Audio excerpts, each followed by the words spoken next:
Republicans in Congress have hardly been carrying the banner of education reform, anti-national testing, anti-Common Core. What's going on there? And do you, I assume you don't share their views. I don't. We're doing Common Core in New Jersey, and we're going to continue.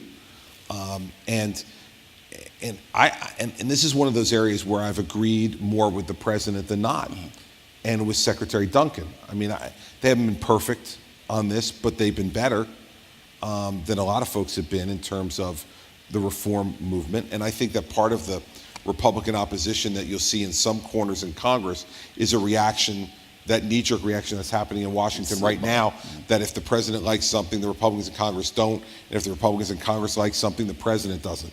It is this mindset in DC right now that says that we have to be at war constantly, because to not be at war is to show weakness, and to show weakness is to lead to failure.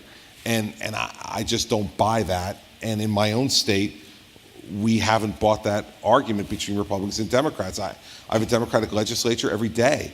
I wake up knowing I'm not going to get everything I want. So my job is to figure out, how do I build consensus? How do I bring change in a way that will be assisted by compromise?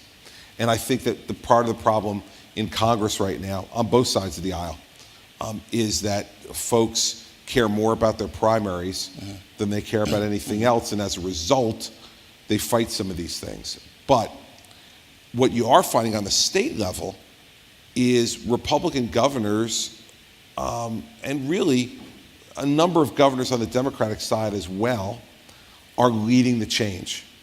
We're dragging Washington to the change. Washington isn't getting there themselves. And I think it's because governors have to look in the eyes of those kids. You go to those schools, you meet those parents, and you can't walk away and not be affected. And at least I'm not, and I think a lot of my fellow governors on both sides of the aisle are equally affected.